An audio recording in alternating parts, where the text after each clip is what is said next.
Good morning. Today is Christmas Day, so Merry Christmas.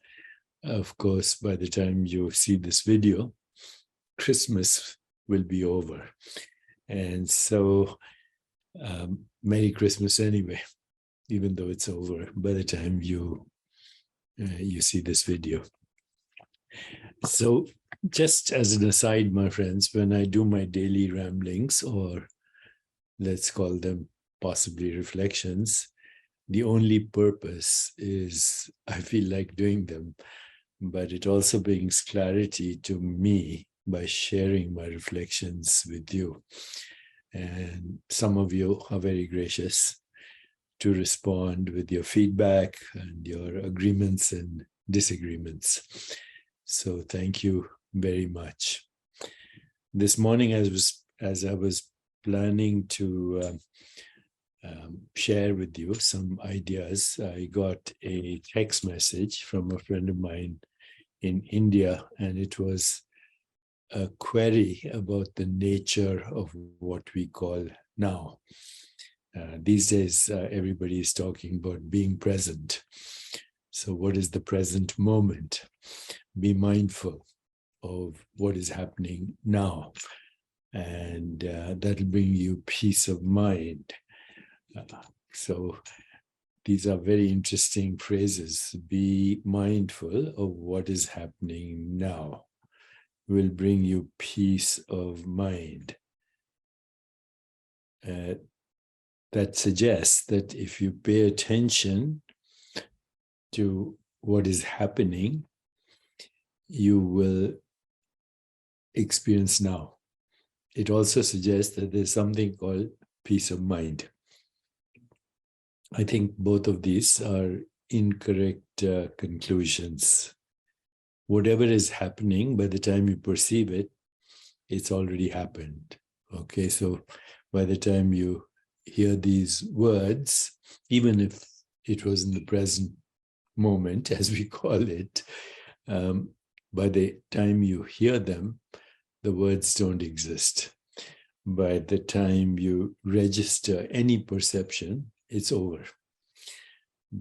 Therefore, what we call now can't be a moment in time. Now is the transcendence of time. Now is timeless being. All perception is of the past. So, as I just said, by the time you process any perception, it is over. By the time you hear anything, those words do not exist, or that sound does not exist. Every person you see is therefore a ghost. And therefore, the world you experience is a collective dreamscape. The world you experience has happened. And you, as a body-mind that is perceiving the world, has already happened. By the time you perceive your own body, it has already happened. So that's why I keep saying we are all fictional characters in a collective dreamscape. And therefore, look around and all you see is ghosts. Look at your own body. It's a ghost. It's the past. It does not exist. What about the future?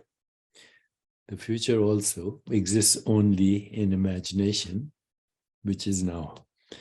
The future is an anticipated dream. So now cannot be a perception or a cognition or a movement of thought. Now is samadhi.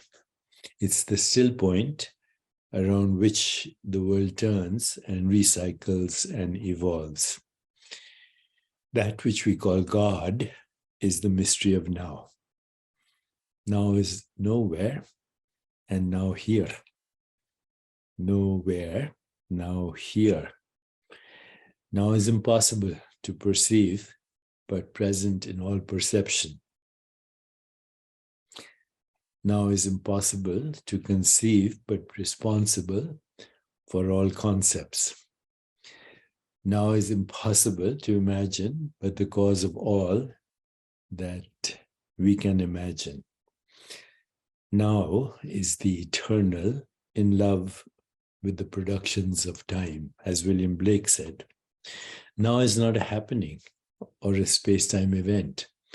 It is the basis of all space-time events.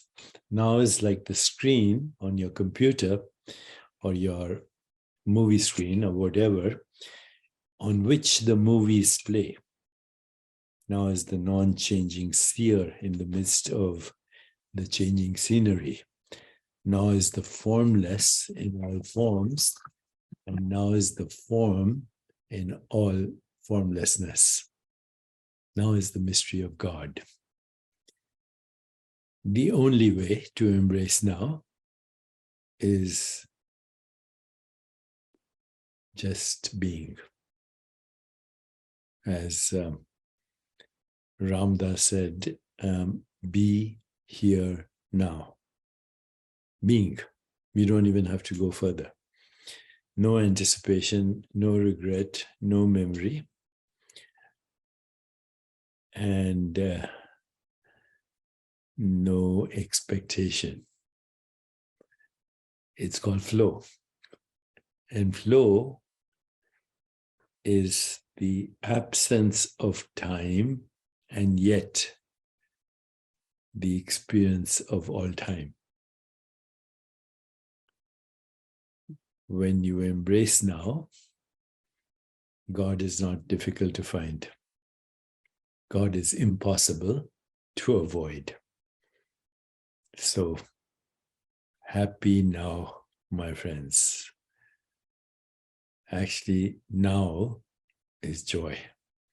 It is truth and it is existence. Merry Christmas once again.